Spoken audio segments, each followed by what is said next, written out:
Episode 293. He came without telling anyone. It was a compliment, and Serena was caught off guard. Laughing and picking up her coffee, she said, "Thank you, Emma." Captain Robinson was reading the newspaper with his reading glasses and was very satisfied with the appearance of Serena. He said with a smile, "You must keep an eye on the children at the amusement park today. You seem to be in a collegey mood. Don't be tricked." No way. Serena ate her breakfast. If I am so easily deceived, how would I manage the company? This was the truth, but now the truth did not work for Grandpa. He said, "It's hard to say. You are taking 3 children with you without any help. Fortunately, I have found you a rescue." When his voice fell, she heard the doorbell ring. The old man happily put down the newspaper and said, "Speaking of the devil." Serena had an ominous premonition, swallowing the last mouthful of her cereal and looking at the door. Emma went to open the door, and standing outside was a tall and thin figure. Henry was not wearing glasses, and his pair of bright eyes looked great on his angled face. He was wearing a loose, simple black and white striped t-shirt on top of a pair of light blue jeans on the bottom. He was looking very good indeed. The 3 children saw Henry coming in. All looked up and said in unison, "Hello, Uncle Henry." He heard their voices, walked over and rubbed their little heads. "Hello, are you ready?" "Yes!" Julianne was the most excited. "You see that I'm not wearing a skirt today? It's the same outfit as you." Jeremy was wearing a small suspenders with a black and white striped top. Not only Julianne, but also Jeremy and Seth were both wearing the same outfits. Serena looked at her own clothes and felt extra weird. She was wearing something similar to Henry's outfit as well. Originally, she bought the parent-child outfits for her and the 3 little guys, which happened to be a match with Henry's outfit, so they looked like a family of 5. She immediately felt strongly embarrassed and looked at the captain. The old man very cleverly covered his face with the newspaper, sounding shocked. "Oh, what do you know? Now there are even people who rob and kill others in the street. It's terrible. Henry, today I'm trusting you with Sunshine and the children. Keep them safe." "Yeah." Henry went down and hugged Julianne. "It would be my honor to complete the task." Serena felt uncomfortable. She should have thought of it. The amusement park must have been the captain's idea to begin with. Touching her forehead, Serena did not know how to face Henry. "I suddenly remembered that there's still something I need to take care of today. Can we go at a different time?" Is Mommy still busy?" Julianne stared, her eyes wide, and pouted. But I really want to go to the amusement park. Mom, can you take me there?" "Sunshine, they've been waiting for you for so long.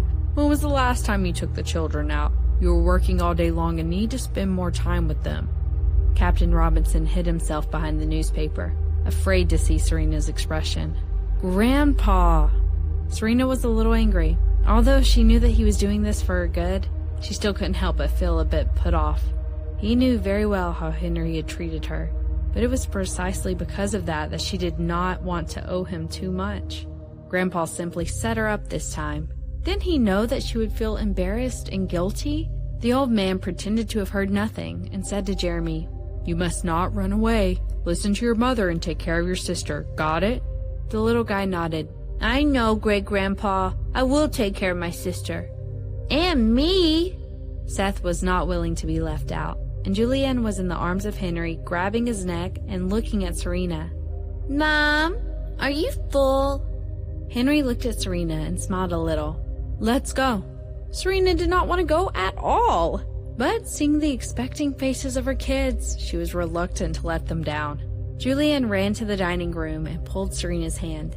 "Mom, let's go." She was pulled up by her daughter and they walked outside. Vanessa silently followed them, holding Seth's hand, and everyone soon got in the RV together. It was a weekend, so Marcus was not working. Henry consciously sat in the driver's seat, and Serena and Vanessa were in the back with the 3 little ones. The 2 little boys were on the sofa, one left, one right, with an iPad in the middle, and Julianne was sitting on the floor in the middle, staring at the game they were playing. Serena leaned on the back of the sofa and felt a little distressed. The swan necklace on her neck shone brightly. She touched it and couldn't help but remember Jake's appearance from that day. Heartbroken. However, there was nothing she could do at all. Staring up blankly, Serena took the phone and called Keith. Keith was working overtime at the company at that moment. Seeing that it was Serena's call, he picked up immediately. Brother-in-law? Yep. How's the thing going? He was silent for a minute before he said, I'm planning on it. Just act normal and let me take care of it, sister-in-law. Do you have any updates? Yes. Serena's eyes lit up and sat up straight. What is it? Let me handle it, sister-in-law. Aren't you taking the children to the amusement park today? Have fun. Keith. Serena still wanted to say something, but he had hung up already. She felt a little discouraged. Thinking of the fact that she was going to take the 3 children with Henry, she felt even more uneasy. Jeremy was playing a game and was obviously good at it, because from time to time, Seth would let out a yelp. Julianne actually didn't know what Seth was so amazed at, but she saw his look and also wowed. They arrived at the amusement park soon. It was a bright and sunny Saturday morning, and the park was brimming with people. Julianne took Serena's hand and looked at the people coming and going with children. Wow, a lot of people. Let's go. Uncle will take you to play. Henry picked up Julianne and walked inside. Looking around, Seth and Jeremy also seemed a little excited, chasing each other and running to the gate. Vanessa followed them closely for fear of losing any of them. Serena fell behind, feeling somewhat distressed. What the 6 people didn't notice was that there was always a white sports car following their vehicle. Just after they parked, a tall man parked the car and silently followed them. He was still wearing a dark gray short-sleeved t-shirt, showing off well-toned body, a pair of washed jeans, and canvas shoes.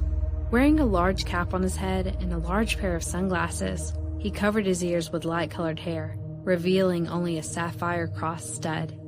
He came without telling anyone. However, after he saw the clothes they were wearing, his eyes under the sunglasses became colder and darker.